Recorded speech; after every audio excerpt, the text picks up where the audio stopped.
Hey everyone, welcome back to your channel study on. और आज हम पार्ट नंबर 2 करने वाले हैं चैप्टर एरियाज़ एंड वॉल्यूम्स का। ओके, तो उसका हाफ पार्ट मैं ऑलरेडी आपको करवा चुकी हूँ, जिसके अंदर मैंने आपको कोन के surface area, curve surface area और वॉल्यूम से रिलेटेड क्वेश्चंस भी करवा दिए थे और उसके उनसे रिलेटेड फॉर्मूलाज भी आपको बताए थे। आज हम करने वाले हैं स्फीयर एंड हेमिस्फीयर। ओके, और आज ये चैप्टर आपका फिनिश हो जाएगा। तो स्फीयर क्या होता है? आपने बॉल देखी है, जैसे वॉलीबॉल है या फिर फुटबॉल है, वो आपकी क्या कहलाएगी? उसको आप स्फीयर के एज अ स्फीयर कंसिडर कर सकते हैं, ठीक है।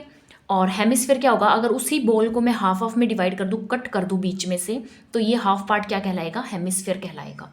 ओके, तो कर्व्ड सरफेस एरिया को मैं शॉर्ट फॉर्म में लिखूंगी। कर्व्ड सरफेस एरिया क्या रहेगा स्फीयर का, और टोटल सरफेस एरिया स्फीयर का क्या रहेगा? तो आप बताइए, कर्व्ड और टोटल, देखिए इसके दोनों ही फॉर्मूला सेम रहेंगे। आपसे कभी भी कर्व्ड नहीं बोलेंगे, वो क्या बोलेंगे? Surface area. स्फीयर के केस में सिर्फ सरफेस एरिया होता है, इसी को कर्व्ड बोलते हैं, इसी को टोटल सरफेस बोलते हैं, ठीक है। तो दोनों का ही सेम फॉर्मूला है, बट हेमिस्फीयर के लिए कर्व्ड सरफेस एरिया और टोटल सरफेस एरिया अलग हो जाएगा। कर्व्ड सरफेस एरिया और टोटल सरफेस एरिया, जो टोटल सरफेस एरिया उसमें ये सर्कल इंक्लूड हो जाएगा, नीचे वाला, ठीक है, ये वाला हिस्सा। और जो कर्व्ड सरफेस एरिया है उसके अंदर ये वाला सर्कल इंक्लूड नहीं होगा। तो कर्व्ड सरफेस एरिया आपका हो जाएगा 2 पाई r स्क्वायर, और टोटल सरफेस एरिया हो जाएगा 3 पाई r स्क्वायर। 1 पाई r स्क्वायर आपका इस सर्कल का भी उसके अंदर ऐड हो जाएगा, ठीक है। ये थे आपके सरफेस एरिया के फॉर्मूलाज। अब इसकी वॉल्यूम की बात करते हैं। वॉल्यूम ऑफ स्फीयर क्या रहेगी और वॉल्यूम ऑफ हेमिस्फीयर का फॉर्मूला क्या रहेगा? तो वॉल्यूम ऑफ स्फीयर का फॉर्मूला होगा 4/3 पाई आर क्यूब। ये फॉर्मूला आपका किसका रहेगा? स्फीयर का। और हेमिस्फीयर की वॉल्यूम का फॉर्मूला क्या रहेगा? 2/3 पाई आर क्यूब। आपको क्वेश्चन सोल्व करने से पहले ये वाले फॉर्मूलाज क्या करने पड़ेंगे? याद करने पड़ेंगे। तो आराम से एक बार रिपीट करते देखिए। स्फीयर का सरफेस का फॉर्मूला होता है पाई r स्क्वायर, और इसकी वॉल्यूम का फॉर्मूला होता है 4/3 पाई आर क्यूब। ओके, हेमिस्फीयर पे आते हैं। इसका कर्व्ड सरफेस एरिया का फॉर्मूला होता है 2 पाई r square, total surface area का फॉर्मूला होता है 3 पाई r स्क्वायर, और वॉल्यूम का फॉर्मूला हो जाएगा 2/3 पाई आर क्यूब। ओके, तो इसके रिगार्डिंग हम क्या करते हैं, आगे क्वेश्चंस करते हैं। देखिए, find the surface area. Main तो इसमें क्वेश्चंस ही है, बेसिक्स इतना नहीं है, सिर्फ फॉर्मूला याद करो और क्वेश्चंस को सोल्व करो। Find the surface area of a sphere of radius 7 centimetre. एक स्फीयर आपको गिवन है जिसकी रेडियस क्या है? 7 सेंटीमीटर गिवन है। रेडियस है आपके पास 7 सेंटीमीटर। सरफेस एरिया एक ही है, ठीक है। टोटल सरफेस एरिया लिख लेते हैं। फॉर्मूला हो जाएगा 4 पाई r स्क्वायर। तो 4 पाई ले लेती हूँ 22/7, ठीक है। तो 7 इंटू 7, ये आपकी क्या हो गई? रेडियस होगी। 7 आप कट करवाइए, 4 2 ज़ा 88 इंटू 7, और जब आप इसे मल्टीप्लाई करेंगे तो ये आएगा 616 सेंटीमीटर स्क्वायर में आपका क्या होगा? एरिया होगा, ठीक है। समझ आया? बहुत ही बेसिक क्वेश्चन है, सिर्फ रेडियस गिवन थी, आपने सिर्फ फॉर्मूला लगाया, उसमें वैल्यूज पुट कर दी और आंसर आ गया। सिमिलरली हमारा नेक्स्ट क्वेश्चन है, find curved surface area. First part में कर्व्ड सरफेस एरिया निकालेंगे, सेकंड पार्ट में टोटल सरफेस एरिया निकालेंगे हेमिस्फीयर का, जिसकी रेडियस 21 सेंटीमीटर है। पहले फर्स्ट पार्ट पे आते हैं। कर्व्ड सरफेस एरिया का क्या फॉर्मूला रहेगा? 2 पाई r square, 2 into 22/7 into radius है 21 का स्क्वायर, ऐसे ही होगा ना। 2 इंटू 22/7 इंटू 21 इंटू 21, 7 1 ज़ा 7 3 ज़ा, ये आ गया इधर से 44 इंटू में 3 1 ज़ा 3 3 2 ज़ा 6, और जब इन दोनों को मैं मल्टीप्लाई करवाऊंगी, बहुत ही बेसिक है ये चीज़, ठीक है। आप मल्टीप्लाई करवा सकते हैं या फिर मैं आपको शो करूँ मल्टीप्लाई, नहीं करने की ज़रूरत नहीं है, बहुत ही छोटा नंबर है, तो इसकी मल्टीप्लिकेशन होके ये नंबर ये बन जाएगा। तो ये आपका कर्व्ड सरफेस एरिया आ चुका है।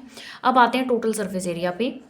तो हम करते हैं टोटल सरफेस एरिया, जिसका फॉर्मूला रहेगा 3 पाई r स्क्वायर। ये रहेगा 3 इंटू 22/7 इंटू 21 इंटू 21, 7 1 ज़ा 7 3 ज़ा 3 3 ज़ा 9, 9 इंटू 22 इंटू 21, 9 टू ज़ा 18, 9 टू ज़ा 18 और 1 19।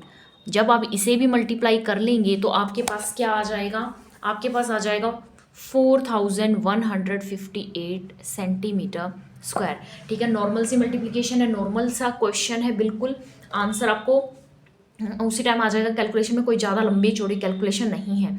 तो ये थे आपकी बेसिक फॉर्मूलाज और उनसे रिलेटेड क्वेश्चन। अब आगे वाले क्वेश्चंस देखते हैं। ये देखिए आपका नेक्स्ट क्वेश्चन है the radius of a spherical balloon increases from 7 centimetre to 14 centimetre. ठीक है, पहले बैलून था आपका इतना, मतलब 7 सेंटीमीटर की रेडियस थी, उसके बाद जब आपने फुला दिया उसको तो वो बन गया 14 सेंटीमीटर का। Is being pumped into it, find the ratio of the surface area of the balloon in the two cases. दोनों केसेस में आपको क्या करना है, रेशियो निकालना है सरफेस एरियाज का। आपको पता स्फीयर है, एक ही फॉर्मूला लगने वाला है। तो सबसे पहले R1 जो है वो है 7 सेंटीमीटर एंड R2 है आपके पास जो है 14 सेंटीमीटर। सबसे पहले S1 निकाल लेते हैं R1 का यूज़ करके। 4 पाई R1 square, 4 into 22/7 into 7 into 7, 7 से 7 आप कैंसिल करवाइए, ये आ गया। देखिए अब मैं क्या करने वाली हूँ, मैं ये स्टेप मैंने गलत कर दिया। ये स्टेप क्यों गलत कर दिया, मुझे निकालना है रेशो निकालना है, तो मैं पहले रेशो ही कंपेयर कर लेती हूँ। S2 निकाल लेती हूँ, 4 पाई R2 स्क्वायर। मैंने ऐसा क्यों किया, क्योंकि जैसे ही आप रेशो निकालते हैं, रेशो कैसे निकलेगा, S1/S2, यही होता है रेशो। तो मैं लिखती हूँ 4 पाई R1 स्क्वायर, 4 पाई R2 स्क्वायर। मैं इसको सोल्व करके फालतू में टाइम वेस्ट कर रही हूँ, क्यों कर रही हूँ, क्योंकि ये चीज़ें तो बिल्कुल कैंसिल हो गई ना, 4 पाई से 4 पाई। तो सिर्फ हमें रेडियस की ही वैल्यू पुट करनी है। ये है 7 का स्क्वायर और ये है 14 का स्क्वायर। तो इसे मैं जब ओपन करूँगी 7 into 7 and this is 14 into 14, 7 1 जा 7 2 जा 7 1 जा 7 2 जा। तो S1 रेशो S2 आपके पास क्या आ जाता है, 1/2 2 जा 4। तो ये आपका क्या है, फाइनल आंसर है। ठीक है, रेशियो अगर आपको लिखना है तो S1 ratio S2 that is 1/4, यही आपका फाइनल आंसर है। इजी क्वेश्चन था, क्वेश्चन की स्टेटमेंट बड़ी हो सकती है पर क्वेश्चन इजी ही है। नेक्स्ट क्वेश्चन, ये देखिए नेक्स्ट क्वेश्चन क्या है, the diameter of the moon is approximately 1/4 of the diameter of the अर्थ। क्या स्टेटमेंट, डायमीटर ऑफ मून को मैं क्या मान लूँ, DM मान लूँ, और इज इक्वल लगा दिया 1/4 of diameter of earth, diameter of earth मैंने ऐसे मान लिया इस चीज को। क्या क्लियर है, ये चीज आपको क्लियर हुई। Find the ratio of their areas, areas का रेशियो निकालना है। एरियाज का क्या निकालना है, रेशियो। तो देखिए सबसे पहले सरफेस एरिया मून का रेशियो सरफेस एरिया अर्थ का रेशियो, तो ऐसे ही आता है। तो फॉर्मूला लिखिए 4 पाई RM स्क्वायर, 4 पाई RE स्क्वायर। 4 पाई से 4 पाई कैंसल हो जाएगा, RM स्क्वायर बाय में RE स्क्वायर। हमारे पास DM बाय में DE का रेशियो है 1/4। क्या मैं डायमीटर को रेडियस में कन्वर्ट कर सकती हूँ, आपको पता है डायमीटर डबल होता है रेडियस का, तो 2RM हो जाएगा और ये हो जाएगा 2RE और इक्वल हो गया 1/4 के। कुछ नहीं किया, सिर्फ वैल्यू फॉर्मूला पुट किया है। आपको पता है डायामीटर हमेशा डबल होता है रेडियस का, बस ये चीज़ यूज़ की है मैंने। 2 से 2 कैंसिल हो गया, तो RM/RE का रेशियो भी क्या आ गया, 1/4 आ जाता है। क्या आ जाता है, 1/4 आ जाता है। SM/SE इज इक्वल टू, क्या मैं स्क्वायर कॉमन ले लूँ, ले सकती हूँ ना ऐसे, है ना। बस मेरे पास RM/RE का रेशियो है 1/4 और उसका भी मैं क्या कर दूंगी, स्क्वायर कर दूंगी, तो मेरे पास आ जाएगा 1/4 4 = 16। तो SM रेशियो SE जो आया वो आ गया 1/16। आई होप आपको क्वेश्चन क्लियर है, बहुत ही इजी क्वेश्चन है। ओके, ये आपका पर्टिकुलर क्या आ जाता है, आंसर आ जाता है। Clear. Now let's move to next. हमने सरफेस एरिया से रिलेटेड क्वेश्चंस देखे, अब हम करते हैं questions regarding to volume. Volume के फॉर्मूलाज पे बेस्ड क्वेश्चंस करते हैं, 2-3 क्वेश्चन करते हैं, आपको क्लियर हो जाएगा कैसे आप फॉर्मूले को अप्लाई करेंगे। तो the find the volume of a sphere of radius 11.2 centimetre. देखिए आपके पास रेडियस है 11.2 सेंटीमीटर। वॉल्यूम का फॉर्मूला क्या होता है, स्फीयर के केस में होता है 4/3 पाई आर क्यूब। क्या मैं वैल्यूज़ पुट करवा दूँ? 4/3 into 22/7 into 11.2 into 11.2 into 11.2। Is it clear? क्या आपको समझ आया? अब सिर्फ कैलकुलेशन रह गई है। सबसे पहले देखिए क्या 7 से कट हो रहा है, ये हो रहा है 7 1 जा 7 पॉइंट 6 जा 42। ओके, इतना हो गया। 3 से कुछ कट नहीं होता। पहले हमें क्या करना पड़ेगा, इन सबको मल्टीप्लाई करवाना पड़ेगा, सबको मल्टीप्लाई करवाना पड़ेगा और फिर 3 से क्या करवाना पड़ेगा, डिवाइड करवाना पड़ेगा। आप ये चीज़ कर सकते हैं, ठीक है। नॉर्मल सी कैलकुलेशन होगी, थोड़ी सी लंबी है बट इजी है। मैं मल्टीप्लाई करके यहाँ टाइम वेस्ट नहीं करूँगी, आप खुद कर सकते हैं ये चीज़। तो मेरे पास फाइनल आंसर आ जाएगा 5887.3 सेंटीमीटर क्यूब। एक या दो डेसिमल प्लेसेस तक आप अपना आंसर निकाल लीजिएगा। ओके, उसके बाद नेक्स्ट क्वेश्चन पे चलते हैं। A hemispherical bowl has a radius. आपके पास रेडियस है 3.5 centimetre. Okay, what would be the volume of water it would contain. देखिए वॉल्यूम ऑफ वाटर यानी कि कैपेसिटी क्या है हेमिस्फेरिकल बाउल की, उसके अंदर पानी कितना होल्ड कर सकता है, तो मतलब वॉल्यूम ही निकालनी है ना इसकी भी। तो वॉल्यूम का फॉर्मूला हम लगाते हैं और सोल्व करते हैं। तो वॉल्यूम का फॉर्मूला आएगा, ये आएगी वॉल्यूम 2/3 पाई आर क्यूब। आपको पता है ना बहुत, 2/3 इंटू 22/7 इंटू रेडियस है आपकी 35/10 इंटू 35/10 इंटू 35/10। 7 1 जा 7 5 जा। ओके, सो मल्टीप्लाई आप कर 5 1 जा 5 2 जा 2 1 जा 2 से कैंसिल हो गया। फिर चलते हैं, एक और बार कट कर सकते हैं हम। 5 2 जा 10, 5 7 जा 35, 2 1 जा 2 11 जा। तो हमारे पास ये आ जाता है 77 इंटू 35 बाय में 30। ठीक है, ये चीज़ आ जाती है। इसको हम सोल्व करते हैं आगे। जब हम इस पूरे को सोल्व करेंगे तो हमारे पास आंसर आ जाएगा 89.8 सेंटीमीटर क्यूब। ठीक है, आप कैलकुलेशन आगे कर सकते हैं। मैंने ज़्यादातर तो कर दी है, थोड़ी सी रह गई है। सिर्फ आपको ये मल्टीप्लाई करना है, फिर 30 से क्या कर देना है, डिवाइड कर, यानी 3 से डिवाइड करके आप बाद में एक डेसिमल ऐड कर सकते हैं। Okay, so let's move to the next question. आगे देखिए क्वेश्चन क्या है। The diameter of the moon is approximately 1/4 of the diameter of the earth. Same question हम पहले कर चुके हैं एरिया के रिगार्डिंग, अब वॉल्यूम के रिगार्डिंग करते हैं। डायमीटर ऑफ मून लिख लिया पहले, इज की जगह इक्वल लगाया 1/4 तो यही होता है into diameter of earth. Okay, तो यहाँ से हम पहले रेडियस का रिलेशन निकाल लेते हैं। क्या आएगा, सबसे पहले dm/de is equal to 1/4 to radius moon की एंड 2 रेडियस अर्थ की, तो 1/4। 2 से 2 आपका क्या हो जाएगा, कैंसिल आ जाएगा। तो RE का रेशियो हमारे पास आ जाता है 1/4। ये चीज़ आपके पास आ गई होगी। उसके बाद चलते हैं, हमें निकालना what fraction of the volume of earth is the volume of moon.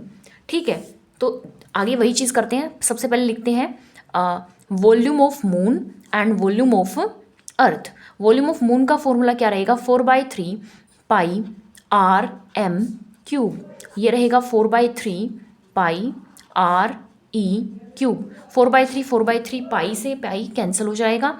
RM/RE का मैं होल क्यूब इसको लिख सकती हूँ ना।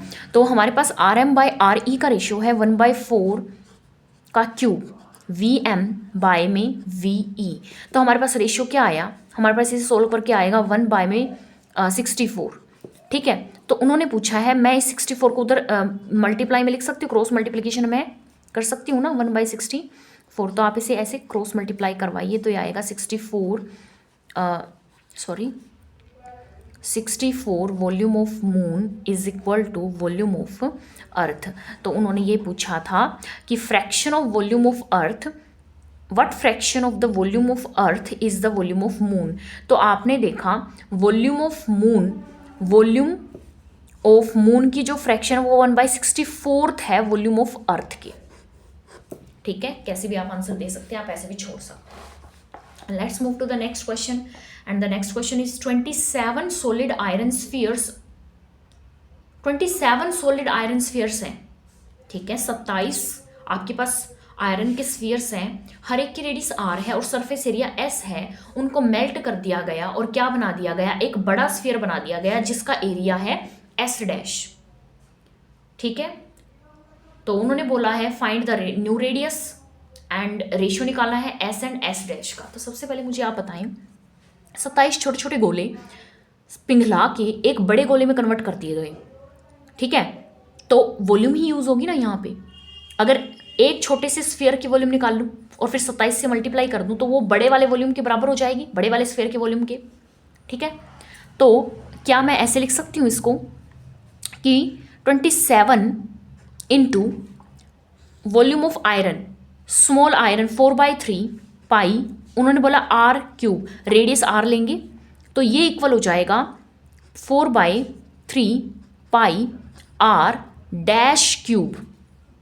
क्या कुछ गलत है? नहीं ना। आर डैश न्यू सर्कल की हम ले सकते हैं, तो आप लिखिए सबसे पहले रेडियस ऑफ, ऐसे लिख सकते हैं आप, रेडियस ऑफ स्मॉल स्फीयर जो कि गिवन है वो है आर, ऐसे ही radius of big sphere is equal to R dash. ठीक है, तो यहाँ से देखिए क्या आता है आपके पास, एक रेशो हम निकाल लेंगे। ठीक है, एक रेशो हम निकाल लेंगे, यहाँ से रेडियस आ सकती है हमारे पास, तो ये बचेगा 27 which is equal to R1 cube by में R क्यूब लिख सकती हूँ ना इसको मैं, तो 27 okay is equal to R1 by में R1 नहीं है, ये R डैश है, ऊपर डैश है, R डैश का होल क्यूब, ये 27 है, तो 27/1 है ये। 27 किसका क्यूब है? 3 का क्यूब है, आर डैश बाय में आर का क्यूब, क्यूब से क्यूब आपका क्या हो जाएगा, कैंसिल हो जाएगा, तो 3R is equal to R dash. तो नई वाली जो रेडियस है, नई वाली जो रेडियस है वो 3 टाइम्स है छोटी रेडियस के। ठीक है, ये आपका रिलेशन आ गया। इसी रिलेशन को अब हम आगे यूज करने वाले हैं। हमसे पूछा है रेशियो निकालना है S and S dash. Surface area आप जानते हैं, सरफेस एरिया बड़ी वाले स्फीयर का, सरफेस एरिया छोटे स्फीयर का।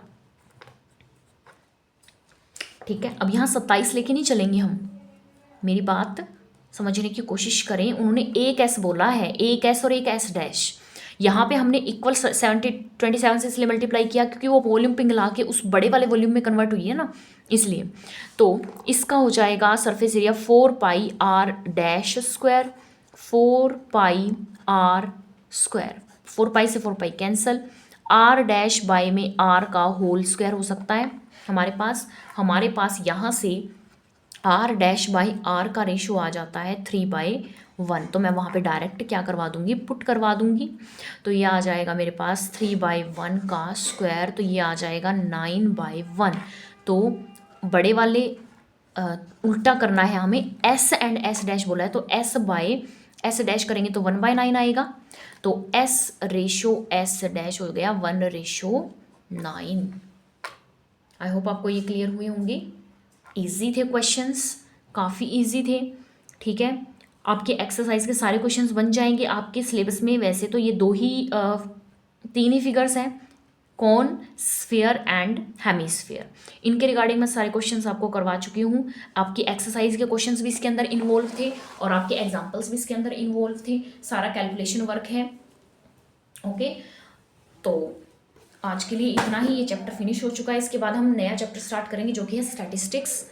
ओके, सो अगर वीडियो पसंद आई हो तो लाइक करिए, शेयर करिए, सब्सक्राइब करना मत भूलिए। See you in the next video, bye bye.